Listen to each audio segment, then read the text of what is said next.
Hello everyone, guys. My name is Vinit Kankre and I am your con teacher at this wonderful channel IPMAT वाला भाई PW. So दोस्तों, जो other management entrance exam की शुरुआत हमने कर दी है, जैसे कि पिछले क्लास में आपने देखा मैंने एनपैट के कुछ पीवाईक्यूज क्वेश्चन कवर किए थे और आपको ये भी समझ में आया होगा कि एनपैट की लेवल लगभग इंदौर के ऊपर नीचे ही है, उसके समान ही है. रोहतक और जिपमैट के कंपैरिजन में थोड़ी हेवी, बट इंदौर के कंपैरिजन के टक्कर में है क्योंकि उसमें भी एडवांस मैथ्स है. गाइज, आज हम देखेंगे सिम्बायोसिस एंट्रेंस टेस्ट के कुछ क्वेश्चंस और वो देखकर आपको वाकई में लगेगा कि यार ये डूएबल है ना. इसकी लेवल ऑफ डिफिकल्टी वाकई में इंदौर या इनपैट से कम है, तो ये डूएबल है. तो यस, सिम्बायोसिस एंट्रेंस टेस्ट आप में से जो भी टारगेट कर रहा होगा बीबीए के लिए, तो यस, ये हमारा अदर मैनेजमेंट एंट्रेंस एग्जाम जो हम कवर कर रहे हैं उसमें मेरा लेक्चर नंबर 2 है, जहां पे इनपैट हमारा फर्स्ट था. जिसने मिस किया होगा इसी चैनल पे आपको दिख जाएगा. And second is Symbiosis entrance test ACT PYQs. बाकी कॉन्सेप्ट तो आपको आते हैं, जो आप हमारी बैचेस में जुड़े हुए हो तो कॉन्सेप्ट आपको आते हैं, और अगर बैचेस से नहीं जुड़े हो तो यूट्यूब से जुड़े हो. यूट्यूब पे भी हमने, अगर आप हमारी पिछली कुछ सीरीज उठाकर देख लो, जैसे कि फाउंडेशन, आईपीमैट, एएस, एस्पायर, उसमें हमने टॉपिक वाइज पढ़ाया है, तो वहां से आप अपना पूरा कॉन्सेप्चुअल अंडरस्टैंडिंग क्लियर कर सकते हो और यहाँ पे सीधा प्रैक्टिस कर सकते हो क्वेश्चंस की. तो यार, अगर आपको रिमाइंडर थ्योरम अगर आपको पता है, ठीक है, रिमाइंडर थ्योरम में आपने सीखा है कि किस तरह से रिमाइंडर निकाला जाता है यूजिंग सम ट्रिक्स. तो यार, आपको पता है यहां बोला गया find the remainder when 13 raise to 765 is divided by 11. यार, अब 13 रेज़ टू 765 क्या हम निकालने वाले हैं? नहीं. तो इसकी ट्रिक है, और ट्रिक में हमने दो ट्रिक सीखी थी, एक फर्मैट थ्योरम और एक यूलर थ्योरम. रिमाइंडर थ्योरम की अगर बात करो तो दो ट्रिक बड़ी शानदार है, फर्मैट थ्योरम, यूलर थ्योरम, और दोनों का अपना अपना एक रूल है कि कब कौन सी अप्लाई होती है. तो जब भी डिवाइड आप एक ऐसे नंबर से कर रहे हो जो प्राइम नंबर है, तो डेफिनेटली यहाँ पिक्चर में आएगा फर्मैट थ्योरम. और जब भी डिवाइड आप ऐसे नंबर से कर रहे हो जो कि कंपोजिट नंबर है, तो यहाँ पिक्चर में आता है यूलर थ्योरम. और अब आपको दिख रहा है गाइस, हम 11 से डिवाइड करो, 11 इज अ प्राइम नंबर. हर वो नंबर जो सिर्फ खुद से और 1 से डिवाइड होता है वो प्राइम होता है, तो 11 is a prime number. So 13 raise to 765 का अगर मुझे रिमाइंडर निकालना है गाइस, तो हम सबसे पहले निकालते हैं फॉर्मेट नंबर. फॉर्मेट नंबर क्या है? ये जो भी प्राइम नंबर है जिससे आप डिवाइड कर रहे हो, तो वो कौन हुआ? 11. उसमें से एक माइनस कर दो, p-1, यानी 11 - 1 10. और फिर आपको चेक करना होता है, as per this rule, as per this trick, आपको चेक करना होता है कि ये जो पावर है, अगर ये 10 के मल्टीपल में है तो रिमाइंडर तो सीधा आ जाएगा 1.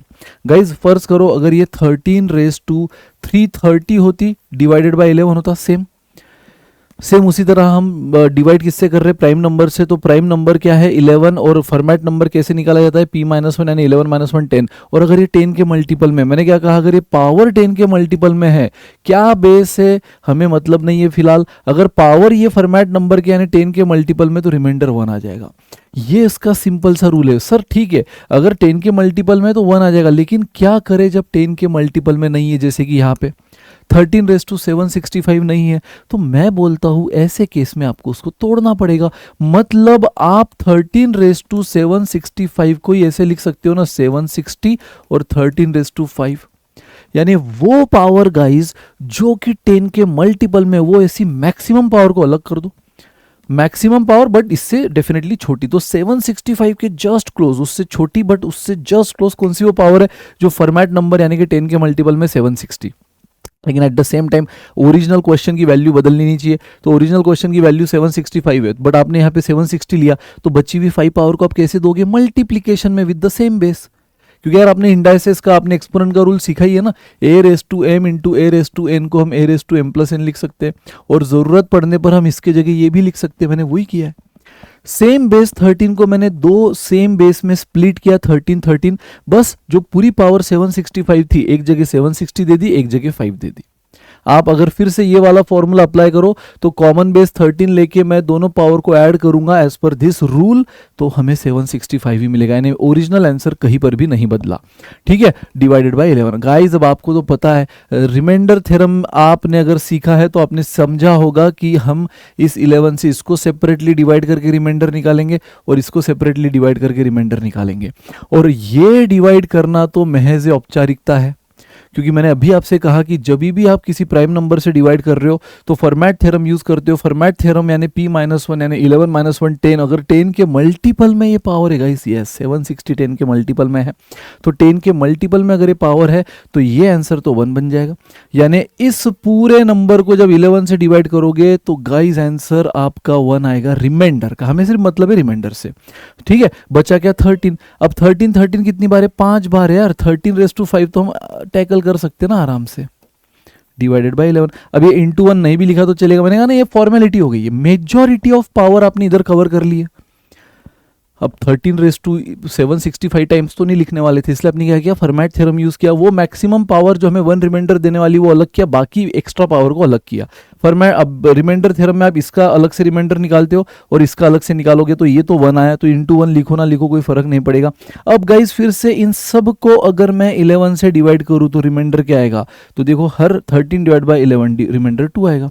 और ऐसा कितनी बार है, 5 बार है ना। ये इंटू 1 तो नहीं लिखने की जरूरत है, अब ये भी 2 देगा, ये भी 2 देगा। हर 13 को अगर मैं 11 से डिवाइड करूं तो रिमाइंडर 2 आएगा। तो 13 है 5 बार, तो 5 बार आपको 2 मिला। सो गाइज अब ये हो गया 32। और आपको पता है रिमाइंडर ये हमेशा डिनोमिनेटर से क्या होता है, छोटा होता है। रिमाइंडर हमेशा डिवाइजर से, डिनोमिनेटर से छोटा होता है। तो 32 अभी भी रिमाइंडर नहीं है, क्योंकि डिवाइजर हमारा 11 है, 11 से छोटा ही आंसर चाहिए। सो अगर ये 32 आया तो there is a scope of further division. So 32 को अगर मैं 11 से डिवाइड करूंगा, 11 2 22, 10 is the remainder. Now this is your final answer. 32 को अगर मैं फाइनली 11 से डिवाइड करूं तो 10 रिमाइंडर। और देखो गाइस 10 वाकई में डिनोमिनेटर से छोटा है, यानी कि 10 जो रिमाइंडर है वो 11 डिवाइजर से छोटा है। So option A is the right answer guys. चमका, एकदम इजी पीजी क्वेश्चन था। नेक्स्ट क्वेश्चन की तरफ बढ़ेंगे। अगला क्वेश्चन देखो, आपको बोला है इफ अ 10 डिजिट नंबर दिख रहा है आपको 7, फिर ये अननोन डिजिट है x, फिर 4 3 5 6 8 8 0 और ये अननोन डिजिट है y। तो ये पूरा 10 डिजिट नंबर है गाइस, जिसमें 2 अननोन डिजिट है, बाकी 8 डिजिट आपको दे दिया। इस डिविजिबल बाय 72, तो आपको बोला है 7x 4 3 5 6 8 8 0 y, ये 72 से डिविजिबल है गाइस। 72 से डिविजिबल, अब 72 का डिविजिबिलिटी रूल तो हमें नहीं पता। वैसे तो कितने नंबर का डिविजिबिलिटी रूल हम याद रखेंगे ना, नहीं रख सकते। तो सिंपल है, हमने बहुत से नंबर का 1 से 11 तक के नंबर का, 1 से 11 के नंबर का डायरेक्ट डिविजिबिलिटी रूल याद रखा है।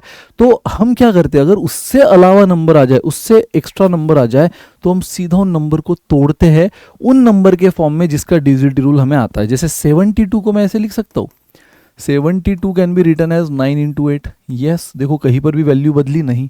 तो क्वेश्चन बोल रहा है इस पूरे नंबर को अगर मैं 72 से डिवाइड करूं तो क्या रिमाइंडर आएगा। मैं बोल रहा हूँ सॉरी रिमाइंडर नहीं, क्या हम x और y ले जिससे ये पूरा नंबर डिविजिबल बाय 72 हो जाए। यही कंडीशन दी है ना, this entire number is divisible by 72। So what is the possible value of this.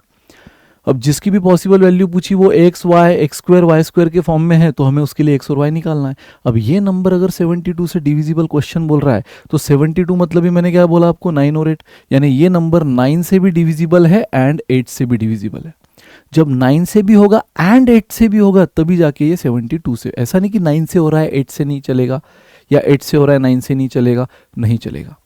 जैसे आपने 6 का डिविजिबिलिटी रूल आपने सीखा था दोस्तों, हमने सीखा था क्लास में। 6 का डिविजिबिलिटी रूल होता है कि जब आप 2 and 3 दोनों से डिवाइड कर सकते हो तभी वो 6 से डिवाइड होता है। हर वो नंबर जो 2 से भी एंड और नहीं एंड 3 से भी होता है, दोनों से होगा तभी 6 से होगा। उसी तरह का 72 का होना मतलब 9 से भी होना एंड 8 से भी होना।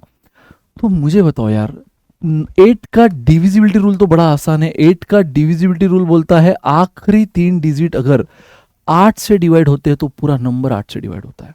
लास्ट 3 डिजिट गाइस, अगर आप लास्ट 3 डिजिट देखो तो 80y है, अगर ये 8 से डिवाइड होगा तो पूरा नंबर 8 से डिवाइड होगा। तो आप मुझे बता दो गाइस, वो पॉसिबल डिजिट कौन सा y की जगह, जो ऐसा नंबर बनाएगा 3 डिजिट जो 8 से डिवाइड हो जाए। तो गाइस वो पॉसिबल डिजिट बनता है एक तो 0, क्योंकि देखो अगर 0 आ गया तो ये बन जाएगा 800, है ना, ये बन जाएगा 800 और 800 ये 8 से डिवाइड होता है, ठीक है। और दूसरा पॉसिबल डिजिट है 8, यानी 808, क्योंकि अगर यहाँ y की जगह 8 भी आ गया यानी 808, तो डेफिनेटली ये भी 8 से डिवाइड होगा। सो देखो, एक आपको x और y की वैल्यू जब तक नहीं आती आप इस एक्सप्रेशन को नहीं निकाल सकते। और x और y की वैल्यू निकालने के लिए उसने आपको रूल बोला है कि this 10 digit number is divisible by 72।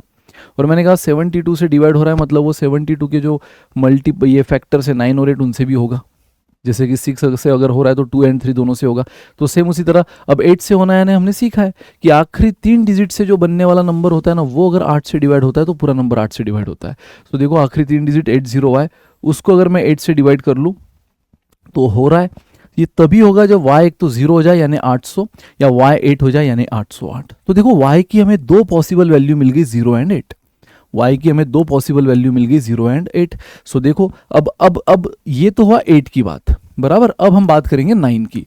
9 का सिंपल है गाइज कि अगर डिजिट सम, 9 का सिंपल है जैसे कि आपने 8 का देखा, 9 का है कि अगर डिजिट सम ये 9 से डिवाइड होती है तो पूरा नंबर 9 से डिवाइड होता है, बराबर। तो ये अगर 9 से डिवाइड होगा तो पूरा नंबर 9 से डिवाइड होगा। सो गाइज चलो डिजिट सम ले लेते हैं। क्या है डिजिट सम? 7 है ना, ये देखो 7 + 4 11, 11 + 3 14, 14 and 5 19, 25, 33, देन 41 + 0 यानी 41। ये तो 41 तक मैंने सिर्फ क्या किया है, 41 तक मैंने सिर्फ डिजिट ऐड किया, अब तक x को नहीं लिया। 7 and 4 डायरेक्ट 7 and 4 लिया, x को अभी तक काउंट नहीं किया। 11 and 3 14, 14 and 5 19, 25, 33, 41 and 0। x और y काउंट नहीं किया तो अलग, क्योंकि x की वैल्यू मालूम नहीं, y की भले हमें मिल गई है बट दो पॉसिबल वैल्यू, तो दोनों केस हम ट्राई करेंगे, है ना। तो 41 + x + y, ये अगर 9 से डिवाइड होता है तो पूरा नंबर 9 से डिवाइड होता है। अब मुझे बताओ गाइज, इसमें हमारी दो केसेस बनेगी। एक y = अगर मैं 0 लूँ तो y अगर 0 है, 41 + x + 0/9, तो मुझे बताओ 41 + x/9 क्या वो x की वैल्यू है गाइज जिससे बनने वाला नंबर 9 से डिवाइड हो जाएगा? ऑफ कोर्स x और y क्या है, सिंगल डिजिट है। x और y सिंगल डिजिट है, यानी वो 0 से लेकर 9 के बीच में ही हो सकते हैं, ना निगेटिव में, ना डेसिमल में, ना 9 से बड़े। ठीक है, तो गाइज अब मुझे बताओ, आपको मालूम है कि ये नंबर 9 से तभी डिवाइड बनेगा, तभी डिवाइड होगा जब यहाँ पे 45 आएगा। 41 छोटा तो हो नहीं सकता ना, ये सारे पॉजिटिव है, मैंने कहा आपसे 0 से लेकर 9 तक। निगेटिव डेसिमल 9 से बड़ा हो ही नहीं सकता, दो डिजिट का। तो गाइज अब मुझे बताओ, एक तो 36 तो जा नहीं सकते, 41 से बड़ा 9 के टेबल में कौन आता है, 45। तो 45 लाने के लिए यहाँ पे x कितना आ जाएगा, 45 लाने के लिए x आ जाएगा 4, या फिर 54 लाने के लिए x आ जाएगा 13। लेकिन जैसे मैंने कहा x और y की पॉसिबल वैल्यू मैक्सिमम 9 तक आएगी, क्योंकि ये सिंगल डिजिट है इस बड़े से नंबर में। तो वो 13 तो हो नहीं सकते ना, तो आप बोलोगे सर 41 and 13 भी तो 54 होता है, वो भी तो 9 से डिवाइड होता है, बट x ये एक डिजिट है ना, वो दो डिजिट का कैसे हो सकता है, एक सिंगल डिजिट है वो। तो गाइज यहाँ x की पॉसिबल वैल्यू 4 हुई अगर मैं y 0 लूँ तो। अगर मैं, देखो मेरे पास y की दो वैल्यूज है ना, तो अगर मैं y 8 लूँ, अगर मैं y 8 लूँ तो यही एक्सप्रेशन क्या हो जाएगा, 41 + x + 8 डिविजिबल बाय 9, मतलब ही 49 + x डिविजिबल बाय 41 + 8 कितना हो, 49। अब आप मुझे बता दो गाइज अगेन x की यहाँ कौन सी वैल्यू आएगी जो 9 से डिविजिबल नंबर बन जाएगा। अब आपको पता है 49 से जस्ट बड़ी 9 के टेबल में क्या आता है, 54। 54 लाने के लिए मुझे यहाँ पे x क्या रखना होगा, 54 लाने के लिए मुझे x रखना होगा 5, है ना, 54। या फिर अगर आपको 63 लाना है तो x रखना होगा 14। बट अगेन गाइज कैसे हो पॉसिबल होगा ना, 14 नहीं हो सकता है, सिंगल डिजिट, तो x बना 5, खत्म गाइस। y की दो पॉसिबल वैल्यूज मिली थी 8 के डिविजिबिलिटी रूल से और 9 के डिविजिबिलिटी रूल से। जब मैंने y की वो दो पॉसिबल वैल्यू रखी तो x y 0 रखने पे x 4 मिला, यानी कि एक पेयर मुझे मिली है x और y की, एक पेयर मुझे मिली है x 4 मिला 0 रखने पे, और दूसरी पेयर मिली है x 5 मिला 8 रखने पे y। तो उसने मुझे अब इस एक्सप्रेशन की पॉसिबल वैल्यूज पूछी, तो गाइस मैं क्या करूंगा, पहले x 4 और y 0 रखूंगा, एक वैल्यू मिलेगी, और फिर x 5 और y 8 रखूंगा, दूसरी वैल्यू मिलेगी, और ये जिसको भी सेटिस्फाई करेगा उस पर मैं टिक कर दूंगा। सो देखो सबसे पहले मैं जा रहा हूँ किससे, 4 and 0 से, है ना। x, y में क्या रख रहा हूँ, 4, 0, तो ये हो गया 4² यानी 16। Now 0 into anything is 0 and 0² is 0, तो आपको ये मिला 16, बराबर। तो एक वैल्यू तो आपको मिल गई 16 इस एक्सप्रेशन की, है ना। और अगेन गाइस दूसरी पेयर में रख रहा हूँ 5, 8 ये मैं रख रहा हूँ x और y की जगह, यानी x की जगह ऑफ कोर्स 5 और y की जगह 8, बराबर। तो चलो गाइस अब यहाँ पे क्या रखेंगे, x की जगह 5² यानी कि 25, 5 into 8 कितना हुआ 40, एंड वाई स्क्वायर 64। तो ये कितना हो गया गाइज, ये हो गया आपका 60 यानी कि 1 देख लो 104 129, ये बनी दूसरी। सो एक पॉसिबल वैल्यू बनी गाइज 16, दूसरी पॉसिबल बनी 129 यानी only A and D, only A and D is the answer. बढ़िया, एकदम धांसू, बढ़िया मजेदार क्वेश्चन था ये। क्वेश्चन तभी आपको हलवा है जब आपको डिविजिबिलिटी रूल पता है। तो 72 का भले ही ना पता हो, बट क्वेश्चन ने ये हिंट आपको जो दी है, तो ये पूरा नंबर 72 से तब डिवाइड होगा जब 8 और 9 दोनों से होगा, क्योंकि 72 यानी 8 इंटू 9। अब 8 का डिविजिबिलिटी रूल बोलता है आखिरी 3 डिजिट से बना हुआ नंबर 8 से डिवाइड होना चाहिए, बराबर। तो इस केस में गाइज 80y। तो अब y की जगह क्या क्या रखूँ जो नंबर ये 3 डिजिट नंबर 8 से डिवाइड होगा, एक तो 0 या 8। 0 रखने पे 800 डिवाइड होता है और 8 रखने पे 808 डिवाइड होता है। तो y की दो पॉसिबल वैल्यू बनी। फिर ये तो 9 8 का हुआ, अब 9 का डिविजिबिलिटी रूल हमें खेलना है ना। ये 8 का खेला हमने, अब 9 का। सो 9 का डिजिबिलिटी रूल है कि भाई डिजिट सम को अगर 9 से डिवाइड कर सकते हो तो पूरा नंबर 9 से होता है। तो डिजिट सम लिया, कांस्टेंट सबको ऐड किया, प्लस एक्स प्लस वाई अलग रखा। अब भाई बस एक बार y की वैल्यू 0 रखी तो x की पॉसिबल वैल्यू 4 बनी, जहां से ये डिजिट सम 9 से डिवाइड हो जाए। और जब मैं y की वैल्यू 8 रखा तो x की पॉसिबल वैल्यू 5 मिली, जिससे डिजिट सम 9 से डिवाइड हो जाए। तो एक पेयर मिली 4x y0, है ना, ये पेयर एज इट इज इसमें रखा। तो x की जगह 4, y की जगह 0 रखने पर मुझे आंसर मिला 16। और दूसरी पेयर गाइज x5 y8, तो x5 y8 रखने पर मुझे आंसर मिला 129। खत्म, ये 16 भी है 129 भी, और ये है final answer, both A and D. चक दे फट्टे, चमका जी। चलो बहुत बढ़िया। अब ये एकदम ही फॉर्मूला बेस, अगेन ये तब जब आपको फॉर्मूला पता है नंबर ऑफ डायगोनल्स का, एक्सटीरियर एंगल की रेगुलर पॉलीगॉन में कैसे निकाले जाते हैं, छोटे छोटे फॉर्मूला से जो हम डायरेक्ट सीखते हैं। तो एक regular polygon guys, regular polygon ऐसे पॉलीगॉन को बोला जाता है जिसमें सारी साइड्स इक्वल होती है, अंदर के सारे एंगल इक्वल होते हैं जिसको हम इंटीरियर एंगल बोलते हैं, बाहर के सारे एंगल इक्वल होते हैं जिसको हम एक्सटीरियर एंगल बोलते हैं। जैसे कि अगर मान लो ये हेक्सागोन, हेक्सागोन भी क्या एक पॉलीगॉन है, लेकिन ये रेगुलर तब होगा, रेगुलर जब इसकी सारी साइड सेम है, इसके सारे एंगल जो है इंटीरियर एंगल वो सेम है। सपोज ये आय है तो सारे आय आय आय आय आय आय, इनफैक्ट सारे एक्सटीरियर एंगल भी सेम है। ये अगर ई है तो ये भी ई, ये भी ई, इसको बोला जाता है रेगुलर पॉलीगॉन। ठीक है, तो उसने बोला है रेगुलर पॉलीगॉन है भाई जिसमें 54 डायगोनल है। अब यहाँ पे आपको मालूम चाहिए कि रेगुलर पॉलीगॉन में एन मतलब क्या होता है, नंबर ऑफ साइड्स या number of vertices, number of sides या नंबर ऑफ वर्टाइसेस। तो नंबर ऑफ डायगोनल का फॉर्मूला, यहां पे हमें डायगोनल का डायरेक्ट काउंट दे दिया है, तो नंबर ऑफ डायगोनल का फॉर्मूला दिमाग में लाओ, जो कि ये होता है, बराबर ये होता है नंबर ऑफ डायगोनल का फॉर्मूला। और उसने नंबर ऑफ डायगोनल अगर हमें 54 दे दिए हैं, इसका मतलब n into n minus 3 upon 254 दे दिए, 2 इधर जाके मल्टीप्लाई हुआ 108 यानी n स्क्वायर। अब देखो इसको आप चाहे तो क्वाड्रेटिक से भी कर सकते हो या थोड़ा सा दिमाग लगा के भी कर सकते हो। थोड़ा सा नंबर के साथ अगर आपका तालमेल अच्छा है, मेल जोल अच्छा है, तो ये क्वेश्चन वैसे ही बन जाएगा। आपको पता है एन मतलब, इसलिए मैंने पहले ही बोल दिया, नंबर ऑफ साइड्स होती है, वर्टाइसेस होते हैं। तो किसी भी पॉलीगॉन में जो साइड्स होती है ना, जैसे कि भाई इसमें 6 साइड्स है, क्वाड्रिलेटरल में 4 होती है, ट्रायंगल में 3 होती है, इंटीजर होती है ना। नंबर ऑफ साइड्स या नंबर ऑफ वर्टाइसेस हमेशा पॉजिटिव इंटीजर होते हैं, है ना। वर्टाइसेस भी देख लो, ये 1 वर्टेक्स, 2 वर्टेक्स, 3, ऐसे कितने हो गए 6। तो 6 साइड बोल लो या 6 वर्टाइसेस बोल रहे हो, हमेशा पॉजिटिव इंटीजर में ही होंगे नंबर ऑफ साइड्स किसी भी पॉलीगॉन में या नंबर ऑफ वर्टाइसेस। तो गाइज इतना तो पक्का है कि n क्या है, एक पॉजिटिव इंटीजर है। तो ऑब्वियसली पॉजिटिव इंटीजर में अगर मैं 3 माइनस करूँ तो बदले में मुझे पॉजिटिव इंटीजर ही मिलेगा। तो ऐसे कौन से, और पॉजिटिव इंटीजर मतलब ही क्या, नेचुरल नंबर। तो ऐसे कौन से 2 नेचुरल नंबर है जिनका प्रोडक्ट 108 आता है, समझो। यहाँ आप चाहे तो इसको क्वाड्रेटिक बना सकते हो, n स्क्वायर माइनस 3n, फिर ये 108 इधर आके माइनस हुआ, इधर 0 बचा। बट क्यों गाइज, हमें ऐसे दोनों, n यानी नंबर ऑफ साइड है जो कि नेचुरल नंबर होगा, तो उसमें से कोई 3 माइनस कर रहा हूं मैं, तो ये भी नेचुरल नंबर है। तो हमें क्या दिख रहा है, एक तो ये वैल्यू और ये वैल्यू, 2 नेचुरल नंबर का प्रोडक्ट 108, और उन 2 नेचुरल नंबर में 3 का डिफरेंस है। 2 नेचुरल नंबर, उनका प्रोडक्ट 108 और उनमें 3 का डिफरेंस है। थोड़ा सा दिमाग लगाओगे तो वो 2 नेचुरल नंबर आपको मिल जाएंगे 12 एंड 9। देखो बराबर 12 और 9 नेचुरल नंबर है और दोनों में 3 का डिफरेंस है। देखो यहाँ n है तो यहाँ n में 3 कम है। तो इससे अगर मैं इसको कंपेयर करूं, अगर इन दोनों को कंपेयर करूं, तो n मुझे कितना मिला, n मुझे मिला 12।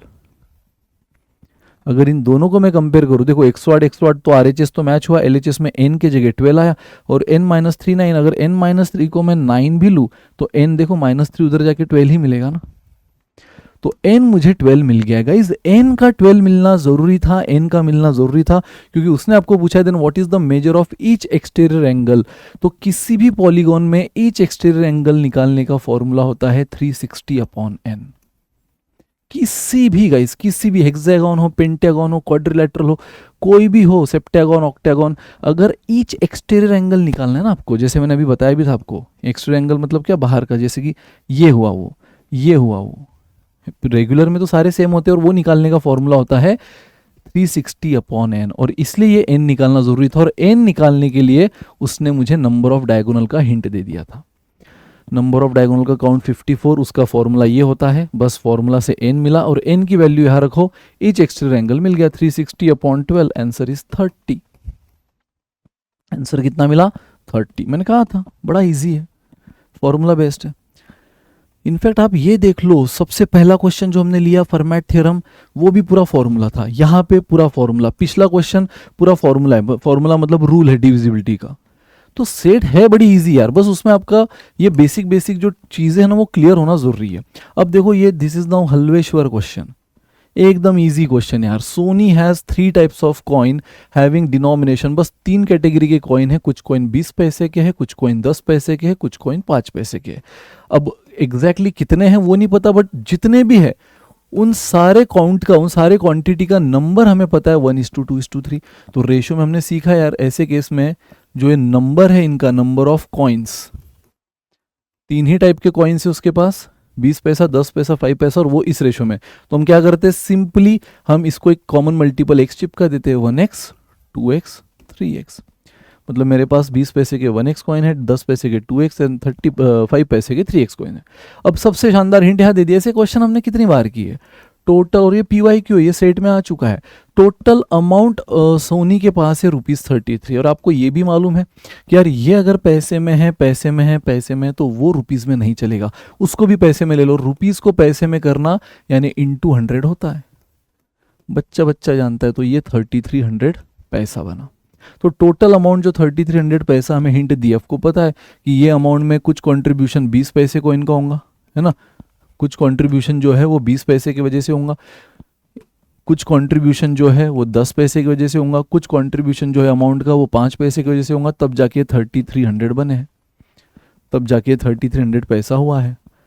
सो 20 पैसे की वजह से कुछ अमाउंट बना होगा, ऑफकोर्स कुछ तो 20 पैसे के भी है, 10 पैसे की भी और 5 पैसे की, और इन्हीं 3 के कैटेगरी की, और कोई कैटेगरी नहीं है।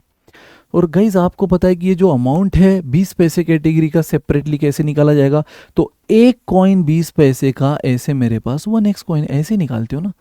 अगर मैं आपको बोलूं मेरे पास 2 रुपए के 30 कॉइन है, मेरे पास देखो कैटेगरी मतलब ये डिनोमिनेशन यानी जिस कैटेगरी कितने एक कॉइन की वैल्यू वो भी मेरे पास है ना, और कितनी क्वांटिटी मेरे पास वो भी है। तो इसकी अमाउंट कितनी, देखो एक कॉइन 2 रुपए का, ऐसे 30 कॉइन है तो 60 हुई ना। कैसे निकाला आपने, एक कॉइन की value into number of coin. अगर मैं आपको बोलूं मेरे पास 5 रुपए के 40 कॉइन है, ऐसे निकालोगे ना, एक कॉइन की वैल्यू 5 है, इंटू 40, 200, एक की 5 ने ऐसे 40 कॉइन है। तो मेरे पास वही चीज, तो आप क्या कर रहे हो, एक कॉइन की value into number of coin. तो देखो मेरे पास एक कॉइन की वैल्यू भी है और उसके कितने कॉइन है, नंबर ऑफ कॉइन भी है, तो मैं वही उसी तरह से अमाउंट निकाल रहा हूँ। तो 20 पैसे की अमाउंट टोटल कैसे निकलेगी, एक कॉइन की value into number of coin. Same उसी तरह एक कॉइन की value 10 into number of coins, same उसी तरह एक कॉइन की value 5 into number of coin, तब जाके 3300 हुआ टोटल अमाउंट, क्योंकि इसके अलावा तो और कुछ है ही नहीं। सो 20 into 1x 20x, 20x 15x is 3300, तो ये हो गया 55x इज 3300। तो x आपको मिल गया 3300 अपॉन 55, 11 5 11 3 300 अपॉन 5, 60। लेकिन गाइस 60 मत ढूंढना ऑप्शन में 60 जरूर दिया है, बट एक बार तसल्ली कर लो उसने हमें पूछा क्या है। स्टूडेंट को लगता है x मतलब ही आंसर होता है, इतनी मेहनत करके भी 60 पे टिक करके पूरी गड़बड़ कर सकते हो। उसने आपको पूछा है हाउ मेनी 5 पैसा कॉइन्स आर देयर, 5 पैसे के कितने नंबर ऑफ कॉइन है, 3x है गाइज, 3x है। तो आपको यहाँ पे सिर्फ x आंसर नहीं है, 3 इंटू एक्स यानी 3 इंटू 60 x की value 60 into 3 180 is the answer. तो ऑप्शन ए नहीं, ऑप्शन डी है करेक्ट आंसर। चमका। तो एकदम ही आसान क्वेश्चन था ये, क्वेश्चन नंबर 4। तो अब बढ़ेंगे क्वेश्चन नंबर 5, जो कि टाइम एंड वर्क का टिपिकल प्रोसेस बेस्ड क्वेश्चन है गाइस, जहाँ पे लॉट में वर्कर होते हैं, वो भी मल्टीपल कैटेगरी ऑफ वर्कर। ठीक है, जहाँ आपको बोल दिया है, देखो 12 male and 18 female can do the work in 10 days. याद है ना क्या करते हो आप ऐसे केस में? दो इक्वेशन बनाओगे, फिर उससे मेल और फीमेल के वर्क डन का क्या करोगे, उनकी इफिशियंसी का रिलेशन बनाते हो। सो क्लियर बोला है, 12 मेल और 18 फीमेल अगर साथ में काम करे तो 10 दिन में काम खत्म करते हैं। वही काम अगर 9 मेल और 18 फीमेल मिलके करे, ठीक है, तो वो काम खत्म होता है 12 दिनों में। तो क्वेश्चन बोल रहा है, बताओ यही काम अगर 2 मेल एंड 3 फीमेल मिलके करे, सो ये वर्क कितने दिनों में कंप्लीट होगा? तो हम मान लेते ये वर्क डी डेज में कंप्लीट होगा। डी डेज ना मानते हुए टी डेज मान लेते हैं, चलो टी डेज। ठीक है, 12 man working for 10 days, 18 female working for 10 days. ये जब साथ में करते 12 मेल और 18 फीमेल तो 10 दिन में करते। वही अगर 9 ही मेल है बट 18 फीमेल है तो 12 दिन में करते हैं। तो क्वेश्चन बोल रहा है, बताओ उसी काम को अगर 2 मेल एंड 3 फीमेल मिलकर करे तो कितना दिन लेगी? ऐसे केस में आपको पता है यार, आप सबसे पहले टोटल वर्क डन निकालते हो। मिक्स कैटेगरी में टोटल वर्क डन आप कैसे निकालते हो? ऐसे तो पहली बात तो आपको बताइए, जब लॉट में वर्कर होता है तो मेन इंटू डेज, साथ में फीमेल उनको हेल्प कर रही, इसलिए हम प्लस बोलेंगे फीमेल इंटू डेज, है ना। तो ये क्या हो गया, 12 male into 10 days. Total work done ऐसे केस में आपको होता है men into days, female into days, दोनों आपस में भाईचारे से काम कर रहे हैं, इसलिए बीच में हम प्लस लेंगे। सो 12 इंटू 10 कितना हो, 120 male days, plus 18 into 10 180 female days, है ना। ये लिखो मेल डेज फीमेल डेज, क्योंकि अभी इनके बीच की इफिशियंसी का रिलेशन भी निकालना। ये हुआ फर्स्ट केस। सेम उसी काम को 9 मेल अगर काम करे और 18 फीमेल के साथ तो 12 दिन लेते, तो 9 into 12 108 male days, plus help हो रही इसलिए plus 18 into 12 216 female days. Again वही घिसी पिटी प्रोसेस, हम बोलेंगे इन दोनों इक्वेशन का LHS सेम है तो RHS को इक्वेट कर लो। तो RHS है 120 MD plus 180 FD is equal to 108 MD plus 216 FD। खत्म। MD एक साइड में करो तो ये MD 120 MD minus 108 MD 12 MD, FD दूसरे साइड में करो, ये इधर जाके माइनस हुआ तो ये हो गया 36 FD। तो गाइज MD अपॉन FD कितना मिला आपको? FD जो है इधर आके डिवाइड हो गया तो ये 12 जो है उधर जाके डिवाइड हो जाएगा, 36/12 यानी 3/1। तो एक मेल एक दिन में कितना काम करता है? 3 यूनिट। और उसी एक दिन में एक फीमेल कितना काम करती है? 1 ही यूनिट। हमें क्या मिला इससे? वही टिपिकल प्रोसेस, दो रिलेशन के LHS से हमें RHS को इक्वेट करके हमें मेल और फीमेल इन दो अलग अलग कैटेगरी ऑफ वर्कर का इफिशियंसी का रिलेशन मिला कि एक मेल एक दिन में 3 यूनिट बनाता है तो एक फीमेल उसी एक दिन में 1 ही यूनिट बनाती है। अब इस रेशो को सेटिस्फाई करते हैं, आप कुछ भी ले लो, मैं 3 और 1 ले रहा हूँ, आप 6 और 2 ले सकते हो, 30 और 10 ले सकते हो, 300 और 100 ले सकते हो, बस मेक श्योर करना है 3:1 सेटिस्फाई होना चाहिए। ठीक है, तो 36/12 3:1 है। तो गाइज मैं एज्यूम कर लेता हूँ MD की वैल्यू 3 यूनिट्स और FD की वैल्यू 1 यूनिट। मैंने कहा ना इस रेशो को सेटिस्फाई करते हैं, आप 6 और 2 भी ले सकते हो, 30 और 10 भी ले सकते हो। खत्म। एक बार आपके पास MD और FD की वैल्यू आ गई, अब ये वैल्यू चाहे तो आप इक्वेशन 1 में रखो या इक्वेशन 2 में रखो, आपको मिलेगा टोटल वर्क डन। तो देखो अगर मैं इक्वेशन 1 में रखूँ, total work done 120 into MD 3 है एंड 180 इंटू FD 1 है। 120 into MD plus 180 into FD, खत्म। तो ये हुआ 360 प्लस 180 इंटू 1 180 540। एंड ट्रस्ट में अगर आप यही 3 और 1 यहाँ रखते तो भी सेम आंसर आता। 108 इंटू 3 कितना होता? 324 एंड 216 इंटू 1 216। तो 324 और 216 आपको 540 ही मिलता। करके देख लेना, 324 प्लस 216 540 ही मिलता। तो गाइस अब मेरे पास टोटल वर्क डन आ गया और क्वेश्चन अब बोल रहा है कि यही काम अगर 2 मेल और 3 फीमेल T डेज में करे तो वो T कितना? वही पूछा ना कितने दिन में करेंगे। तो 2 मेल और 3 फीमेल मैंने मान लिया T डेज में करेंगे। So guys 2 male and 3 female मैंने कहा इसी काम को T डेज में करेंगे। सो अगेन वही टिपिकल टोटल वर्क डन। पहले तो कैसे निकालोगे? 2 mail working for T days यानी 2T मेल डेज प्लस भाईचारे से फीमेल भी हेल्प कर रही है, 3 female for T days, 3 female days. अब आपको टोटल वर्क डन भी मालूम है 540, आपको एमडी की वैल्यू मालूम है, आपको एफडी की वैल्यू मालूम है, खत्म, सॉल्व करो पूरा इक्वेशन। 60 प्लस 3t टी के फॉर्म में बन गया, यानी उसी वेरिएबल के फॉर्म में बन गया जो आपको निकालना था, और फाइनली वो आपका आ चुका है 60। कितना आ गया है 540 अपॉन 9, 60 इज द आंसर। यानी वही काम, जो काम दोस्तों 12 मेल और 18 फीमेल 10 दिन में कर रही थी, 9 मेल 18 फीमेल 12 दिन में कर रही थी, उसी काम को अगर 2 मेल और 3 फीमेल करना चाहे तो 60 डेज लेंगे।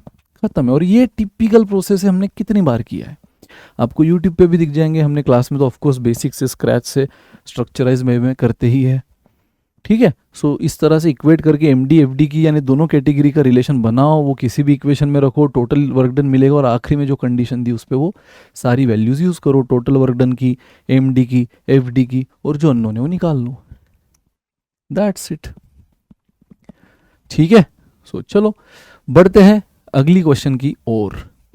अगला क्वेश्चन है guys, a woman sold her diamond necklace for ₹4500। First condition में सेलिंग प्राइस दे दी है 4500 नहीं 45,000, and losses some amount, amount बोला है, परसेंट नहीं बोला है, अमाउंट बोला है, तो मैं मान लेता हूँ कि यहाँ पे उसको लॉस हुआ ₹X का, ठीक है। Now had she sold it for ₹, देखो दूसरे कंडीशन में दूसरी सेलिंग प्राइस दे दी है, दूसरे कंडीशन में दूसरी सेलिंग प्राइस दे दी है 50,400, कि अगर वो 50,400 में बेचती हर गेन, तो यहां पे उसको प्रॉफिट होता कितने का, have been double the loss, जितने का लॉस हुआ है उससे डबल गेन होता, डबल प्रॉफिट होता। तो मैंने यहाँ पे अमाउंट बोला था ना उसने, तो मैंने अमाउंट ₹X मानी थी लॉस की, तो गेन क्लियर बोल रहा है डबल द लॉस, यानी x का डबल 2x, जितना लॉस है उससे डबल गेन है इस कंडीशन में। इस सेलिंग प्राइस पे लॉस हुआ कुछ तो अमाउंट का जो मैंने x मान लिया, तो इस सेलिंग प्राइस पे गेन है, और वो भी इस लॉस से डबल बोला है। अब गाइस खत्म, दोनों कंडीशन में अलग अलग सेलिंग प्राइस पे अलग अलग सिचुएशन है, यहाँ लॉस यहाँ गेन, यहाँ के लॉस से यहाँ डबल गेन हुआ है ना, ये रुपीज़ है, ये रुपीज़ का RS है, ये RS। गाइस अब आपको इनका रिलेशन तो पता है, लॉस के केस में क्या रिलेशन बन जाता है, selling cost price minus loss is selling price, cost price minus loss is selling price, ये रिलेशन बन जाता है।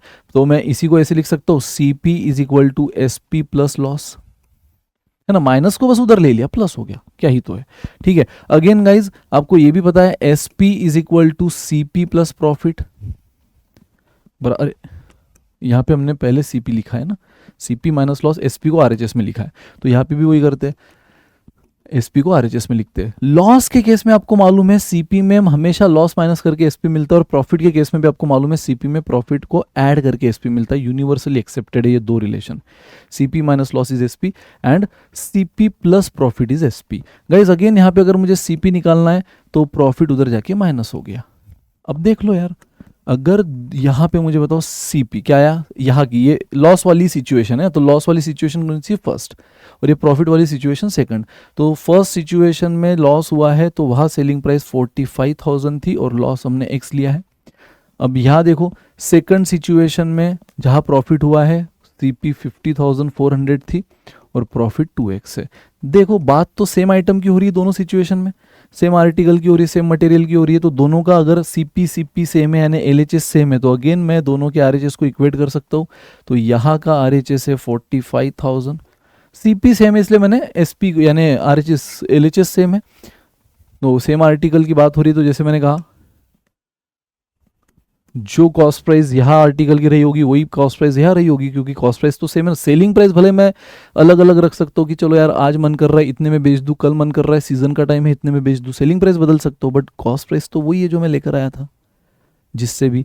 तो CP सेम यानी LHS सेम है, तो मैं RHS को इक्वेट कर रहा हूँ, तो RHS है 45,000 प्लस X, और यहाँ का RHS है 50,400 माइनस 2X। गाइज ये माइनस 2X इधर आके क्या हो गया प्लस, तो X और 2X 3X, 45,000 उधर जाके माइनस हुआ, तो ये हो गया 5,400 बराबर 5,400। देख लो एक बार 04 यस 5 करेक्ट 5,400। तो X आपको कितना मिल गया, X आपको मिल गया 1800, 3 से डिवाइड होने के बाद x मिल गया 1800। उसने पूछा कि find the cost price. Guys cost price के लिए ये इक्वेशन भी है आपके पास, ये इक्वेशन भी आपके पास, बस वैल्यू रखो आंसर निकाल लो, है ना। तो अगर मैं मान लो इस इक्वेशन में रखूं तो CP is equal to 45,000 plus x यानी 1800, कितना हुआ रे भाई, ये हो गया 46,800, दैट्स इट, 46,800 यानी 20 दी आंसर। और ऐसा नहीं, आप चाहे तो यहाँ पर भी रख के देख लो, CP is equal to 50,400 minus 2 into X है, यहाँ पे डबल द लॉस है ना, तो यहाँ x का डबल 2x है प्रॉफिट, तो 2x, तो x 1800 है तो उसका 2 टाइम्स कितना, 2 इंटू 1800 3600। और अगर 50,400 में से मैं 3600 माइनस करूंगा तो आपको वो ही मिलेगा गाइस 46,800। किसी एक ही इक्वेशन में रखो, आपकी मर्जी, एग्जाम के टाइम किसी एक में रखो। यहाँ बस मैंने आपको तसल्ली करा दी कि x की वैल्यू आप यहाँ रखो या यहाँ रखो, आपको सेम ही मिलेगा, ऑप्शन बी। क्योंकि CP तो सेम ही है, सेम आर्टिकल की बात हो रही है, SP भले ही हमने बदल बदल के चेंज किया है, उस वजह से एक सिचुएशन में लॉस है, एक में प्रॉफिट है, बट CP तो वही, इसलिए LHS सेम, RHS को इक्वेट करके x मिला, x की वैल्यू रखी, CP मिला। That's all guys. मतलब आप देख रहे हो, अगर फॉर्मूला, प्रॉपर्टीज, ये सारी बेसिक रूल अगर क्लियर है तो सिम्बायोसिस एंट्रेंस टेस्ट का क्वांट सेक्शन उतना टेंशन वाली बात नहीं। हाँ बस, लेकिन ये सारी बातें अगर क्लियर है तो, और इसीलिए ये सारी बातें बैच में पढ़ाई जाती है, पढ़ लो अच्छे से। और यूट्यूब पे अगर हो बैच नहीं लिया है तो यूट्यूब पे भी जो टॉपिक वाइज हमारे सेशन है वो देख लो अच्छे से, ठीक है गाइस। सो इतना ही है, मचाओ अच्छी से पढ़ो, मिलते हैं next class, till then bye, enjoy, चक दे फट्टे, बाय दोस्तों।